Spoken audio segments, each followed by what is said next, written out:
Tajuk utama malam ini, pelitup muka mahal tapi tidak berkualiti. Geng Ahau tumpas.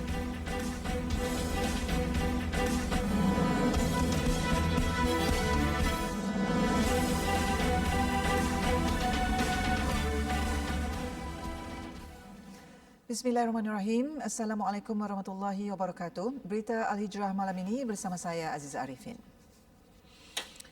Kerajaan disaran memantau dan menjadikan pelitup muka sebagai satu barangan kawalan keperluan. Ketua Aktivis Persatuan Pengguna Islam Malaysia PPIM, Datuk Nazim Johan berkata, apa yang dibimbangkan adalah peniaga yang mementingkan keuntungan berlebihan dengan menjual produk yang tidak berkualiti dan tidak mengikut spesifikasi piawaian Kementerian Kesihatan. Menurut Datuk Nazim, sehingga kini pihaknya telah menerima lebih 100 aduan orang awam berhubung harga pelitup muka yang mahal dan tidak berpatutan dengan kualiti. Produk ini bukan setakat apa yang kita tengok. Maknanya mungkin pembekal kena dapat endorsement. Pasal ada yang jenis satu lapis pun ada. Ada yang jenis mungkin murah. Jadi orang ramai ni tak faham. Dia ikut je lah. Ada jual, ambil, pakai. Benda tu ada kualiti tidak.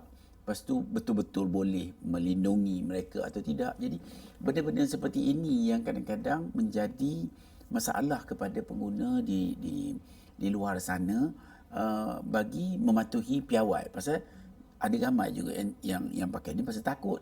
Bukan takut COVID, takut polis. Jelas beliau lagi, walaupun harga silin pelitup muka akan diturunkan dari RM1.50 kepada RM1.20 bermula 15 Ogos ini, namun kerajaan perlu mengkaji mekanisme bagi membantu golongan B40 yang mempunyai tanggungan tinggi yang mungkin memberi kesan kepada mereka untuk membeli pelitup muka buat ke semua ahli keluarga. Benda ni tak boleh nak pakai satu hari pun. Pakai untuk 3-4 jam aja kena tukar pula. Jadi kita sendiri pun pernah melihat satu lagi daripada aspek kualiti barang yang dijual.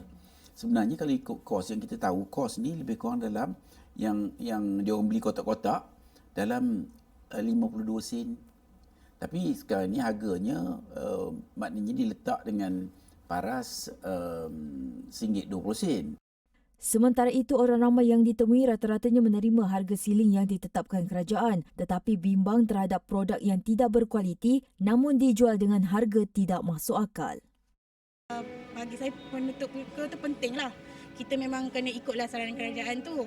Walaupun dia macam, bagi saya dia tidaklah membebankan sebab kalau satu paket tu kita beli dalam 50 atau ke 100 macam tu kan. So kita boleh buat perbandingan harga. Kita ada banyak pilihan sekarang. So kita boleh pilih yang berkualiti tapi harga dia berpatutan. Sebab ada sesetengah peniaga tu dia ada yang mengambil kesempatan bubuh harga yang tinggi. Tapi kalau benda tu mahal tapi ianya bagus, tak salah. Saya rasa dengan harga RM40 itu tidak jadi bebanang lah. Memandangkan untuk safety penyakit ni lah, saya rasa RM40 itu kira berpatutan lah. Untuk masa ni lah. Sepatutnya pihak berkuasa kena ambil tindakan lah kepada peniaga yang mengambil kesempatan di masa kini lah. Masa dalam keadaan COVID ni, maklumlah kebanyakannya orang yang tak ada kerja pun ada, yang dikurangkan gaji pun ada dan sebagainya lah. Jadi sepatutnya peniaga-peniaga pun kena prihatinlah kepada dengan harga tu. Kesemua aktiviti agama di masjid di kawasan yang terlibat dengan Perintah Kawalan Pergerakan diperketatkan secara pentadbiran TEMCO di Kubang Pasu dan Padang Terap ditangguhkan, manakala surau diarah tutup sebagai langkah memutuskan rangkaian COVID-19. Pengarah Jabatan Hal Ehwal Agama Islam Kedah, Muhammad Yusri Muhammad Daud berkata solat Jumaat pula perlu diganti dengan solat Zuhur dan sebarang aktiviti keagamaan seperti majlis ilmu, bacaan Yasin dan sebagainya tidak dibenarkan. Antara masjid yang dikena pasti perlu mematuhi arahan ini adalah Masjid Bani Hashim, Pekan Napoh, Masjid Kariah Kampung Ceruk Mokan Al-Amin dan Masjid Kariah Kampung Bukit Al-Bukhari Mukim Husbah, Masjid Kariah Megat Dewa Jami'us Salam, Mukimah, Masjid Qaryah Binjal dan Masjid Qaryah Asun Al-Jahra, Mukim Binjal serta semua surau Qaryah Husba, Qaryah Kampung Ceruk Mokan, Qaryah Megat Dewa, Qaryah Binjal, Qaryah Asun dan Qaryah Kampung Bukit. Bagi daerah Padang Terap pula, Masjid Qaryah Kampung Kubang Palas, Kampung Padang Sanai, Kampung Padang Cenderai, At-Tarmizi dan semua surau kampung berkenaan. Solat fardu berjemaah di masjid-masjid berkenaan adalah dibenarkan, namun maksimum 3 orang sahaja termasuk imam, pegawai masjid atau jawatan kuasa masjid secara bergilir-gilir mengikut prosedur operasi standard SOP yang ditetapkan. Laungan azan dibenarkan dengan lafaz azan kembali disebut kepada Sallu fi buyutikum, yakni solatlah di rumah kamu. Qaryah bagi masjid yang terlibat juga hendaklah menggantikan solat Jumaat dengan menunaikan solat Zuhur di rumah dan menunaikan solat fardu di rumah masing-masing. Mereka juga dilarang untuk menunaikan solat Jumaat atau solat fardu berjemaah di masjid atau surau-surau lain. Masjid dan surau terbabit juga hendaklah dilakukan proses pembersihan dan disanitasi serta mana-mana masjid yang mendapati jemaahnya positif COVID-19 hendaklah dilakukan sanitasi secara keseluruhan dan operasi masjid ditutup sepenuhnya. Dalam pada itu, di daerah Kulim, 5 restoran diarahkan tutup manakala 63 kompaun dikeluarkan atas kesalahan gagal mematuhi SOP sejak Perintah Kawalan Pergerakan Pemulihan PKPP dikuatkuasakan sejak 10 Jun lalu. Ketua Polis Daerah Kulim, Superintendent Azhar Hashim berkata, kelima-lima restoran terbabit diarah tutup selama 14 hari untuk kerja pembersihan. Terdapat kesalahan yang dilakukan oleh peniaga-peniaga yang tidak mengikut SOP yang sebenarnya, di mana pihak peniaga gagal meletakkan sanitizer ataupun penggunaan suhu untuk pengambilan suhu ke atas pelanggan-pelanggan yang memasuki kedai. Di samping itu juga tiada sebarang pendaftaran buku yang diletakkan di kedai-kedai. Katanya operasi bersepadu yang melibatkan 58 pegawai penguatkuasa Kementerian Kesihatan Malaysia, KPDN HCP Kulim dan PDRM mendapati masih ramai pengunjung gagal mematuhi penjarakan fizikal ketika berada di lokasi tumpuan. Beliau memandang serius perkara ini dan akan memastikan tindakan diambil sekiranya masih ada dalam kalangan mereka yang gagal mematuhi SOP.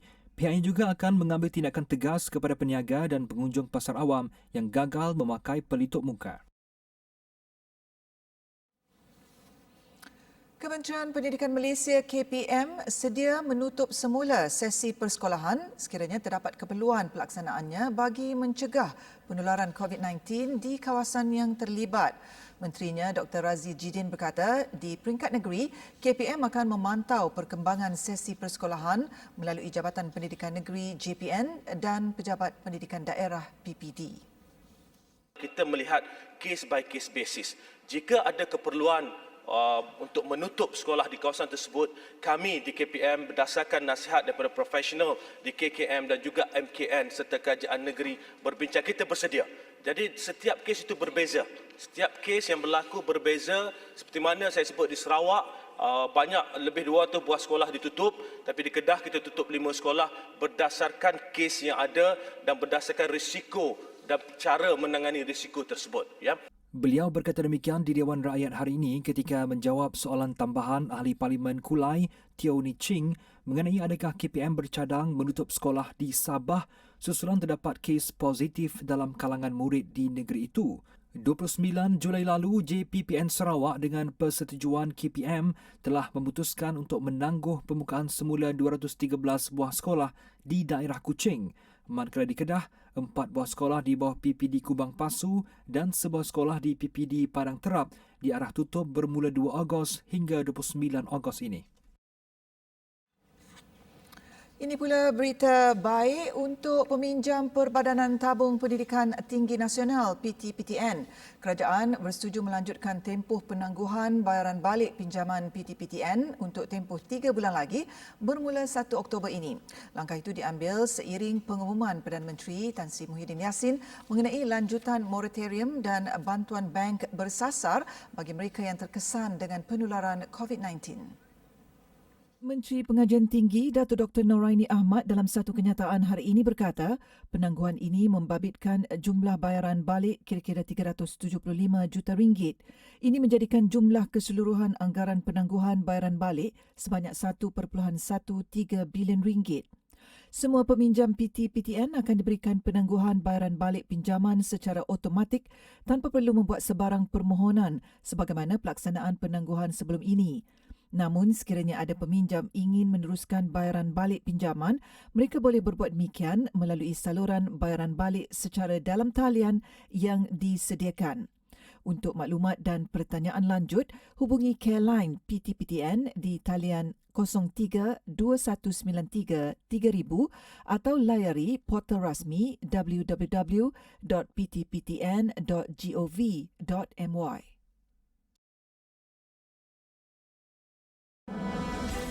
Solat di tepi lebuh raya, apa hukumnya?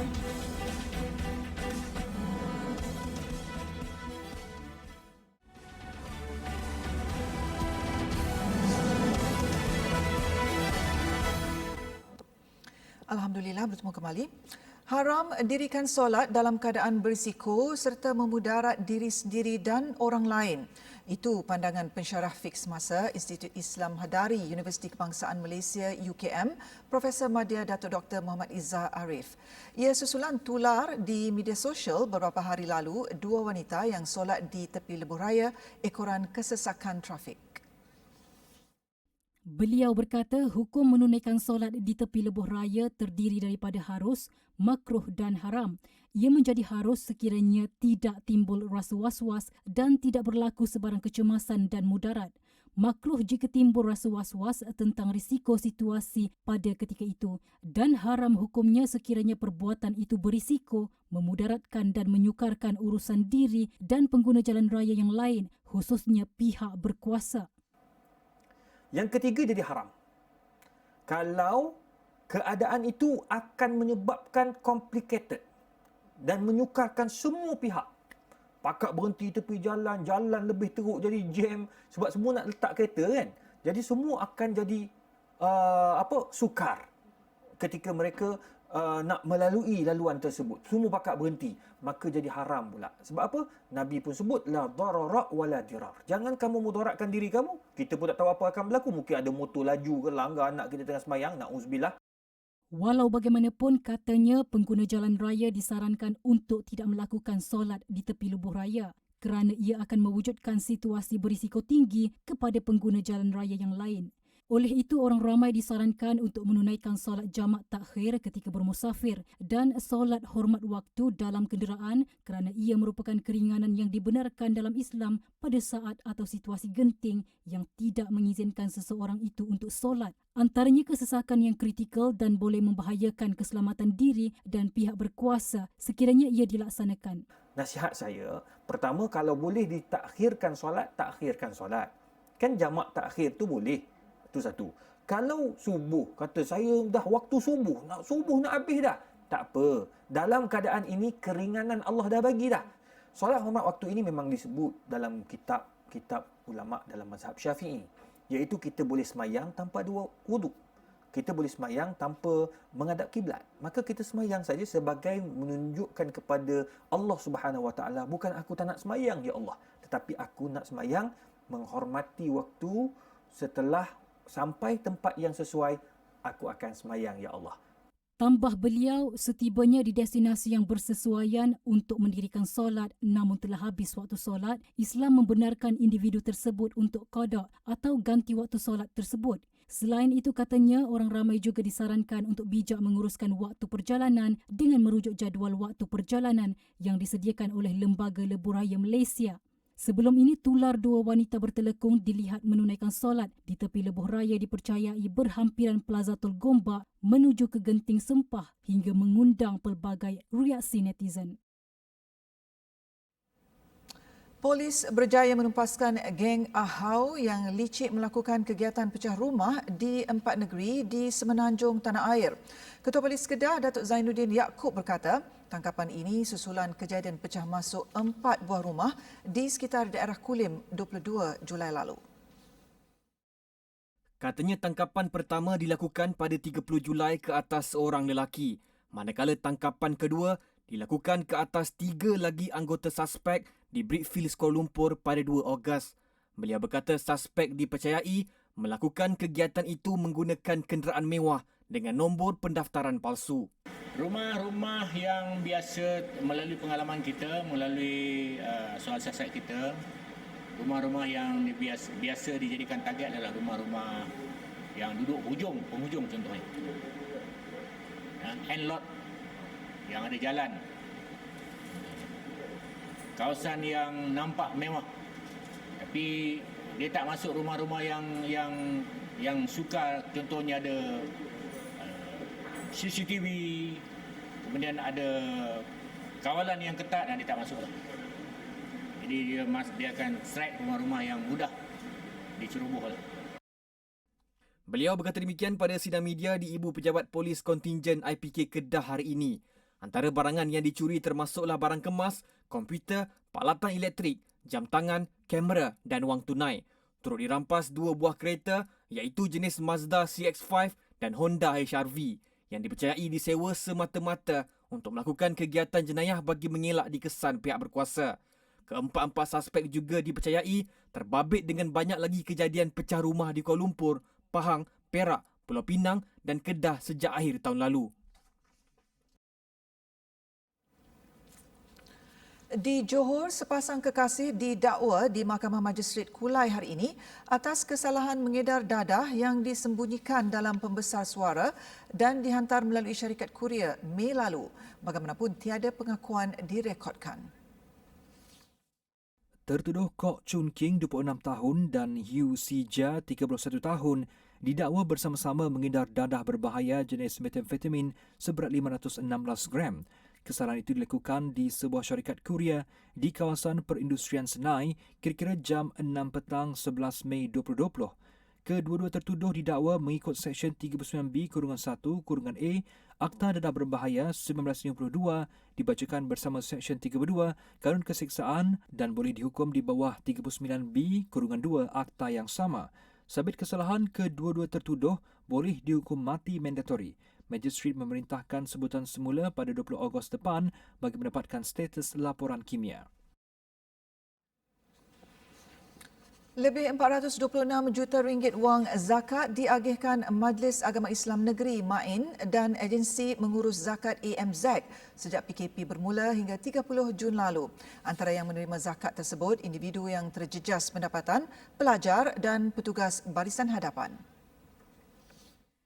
Timbalan Menteri di Jabatan Perdana Menteri Hal Ehwal Agama Ahmad Marzuq Syari berkata, daripada jumlah itu RM45,653,237 telah diagihkan oleh Majlis Agama Islam Wilayah Persekutuan Mawib bermula 18 Mac 2020 sehingga 27 Julai 2020.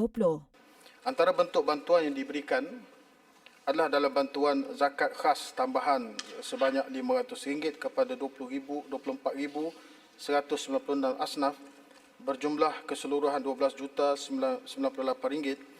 Selain itu, Mawib juga telah mempercepatkan penyaluran bantuan kewangan bulanan pada bulan pertama PKP diumumkan. Tambahnya, bagi mereka yang terjejas pendapatan akibat PKP, Mawib turut menyediakan bantuan zakat kecemasan COVID-19. 17,000 orang telah menerima manfaat dari skim bantuan ini yang berjumlah keseluruhan RM8.65 juta. Mawib turut mengagihkan bantuan makanan harian kepada barisan petugas hadapan, menyalurkan bantuan kewangan bagi peralatan perubatan kepada 7 buah hospital dan bantuan peralatan PPE kepada agensi pengurusan bencana negara NADMA. Beliau berkata demikian ketika menjawab pertanyaan Ahli Parlimen Pasir Putih Dr. Nik Muhammad Zawawi Saleh dan Ahli Parlimen Tampin Datuk Dr. Hassan Bahrom di Dewan Rakyat hari ini.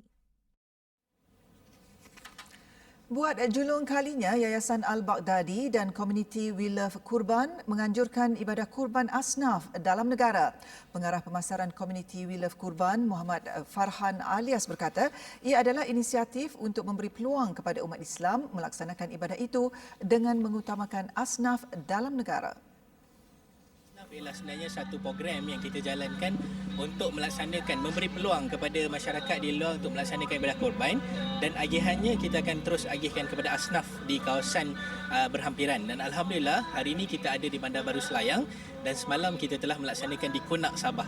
Jadi matlamat kita korban asnaf ialah melaksanakan ibadah korban dan diagihkan kepada asnaf di kawasan berhampiran, kerana kewajipan kita sebenarnya adalah untuk berbuat baik di kalangan kelompok orang yang berdekatan kita. Tambah Muhammad Farhan, seramai 500 asnaf terpilih melalui Jabatan Kebajikan Masyarakat JKM dan masjid menerima agihan daging korban bersama daging ayam dalam majlis berkenaan.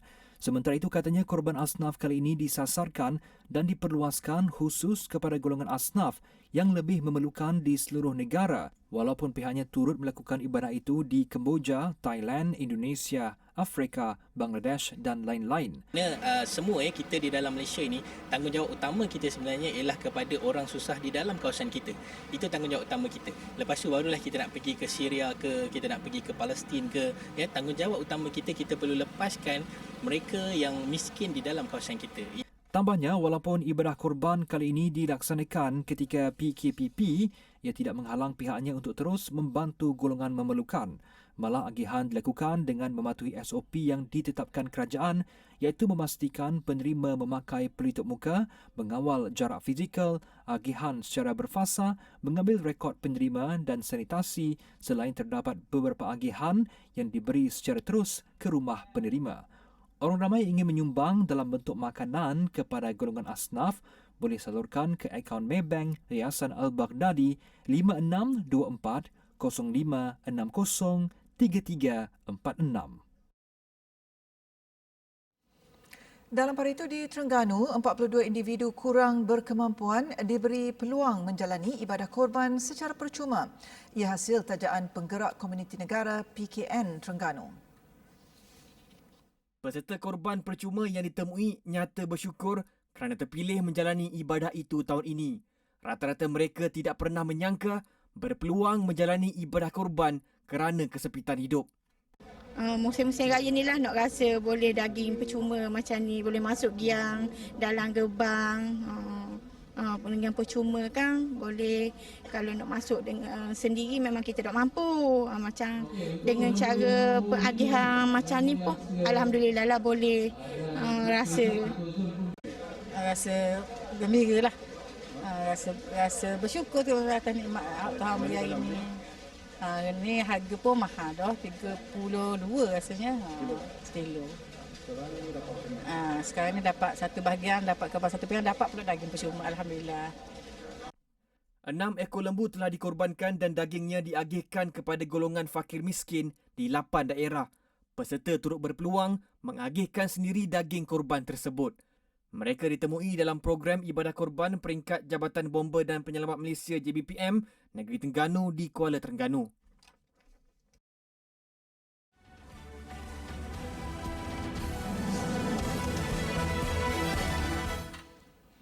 Bertemu kembali kita ke perkembangan luar negara.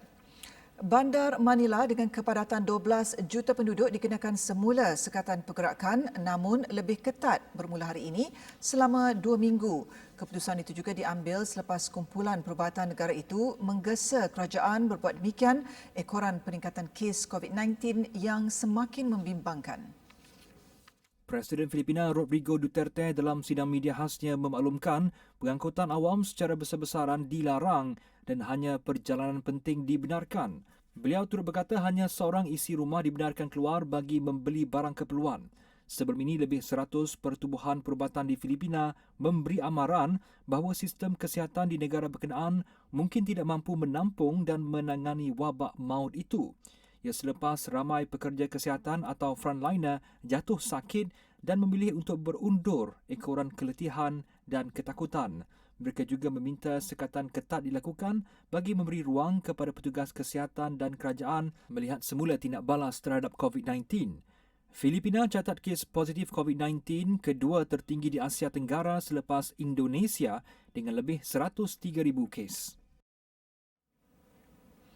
Di Amerika Syarikat pula, gara-gara ingkar pakai pelitup muka, sebuah pesawat terpaksa berpatah balik ke lapangan terbang dan menghalau 2 penumpang yang enggan mematuhi SOP COVID-19 itu. Tindakan tersebut turut menyebabkan penerbangan tertangguh selama sejam. Menurut laporan media tempatan, penerbangan Delta Airlines dari Detroit menuju Atlanta terpaksa berpatah balik ke lapangan terbang Metropolitan Detroit untuk mengusir 2 penumpangnya yang degil. Kedua-dua individu berkenaan tidak mahu memakai pelitup muka sekaligus memaksa pesawat itu berbuat demikian. Tindakan itu juga menyebabkan jadual penerbangan berubah dan penumpang lain lewat tiba ke destinasi. Delta bagaimanapun tidak merendahkan nama 2 penumpang tersebut. Sekian berita Al-Hijrah. Saya tinggalkan anda dengan kata-kata hikmah ini. Lakukanlah kebaikan sekecil apapun kerana kamu tak akan tahu kebaikan apakah yang akan memasukkanmu ke syurga. Terima kasih kerana menonton. Assalamualaikum warahmatullahi wabarakatuh dan selamat malam.